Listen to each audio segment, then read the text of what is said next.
สุขเลยล่ะ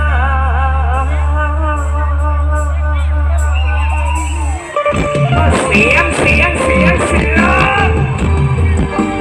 พิเศษกูมาผู้สาวบ้านเฮาเด้อ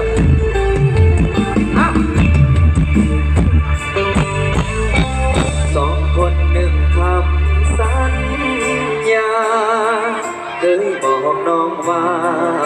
สิพาน้องยาเริ่มต้นกันด้วยความหวังแต่ก็ผ่านด้วยความเป็นจริงฝันเอาไว้ที่ปลายฟ้าแต่โชคชะตาให้โยกโอน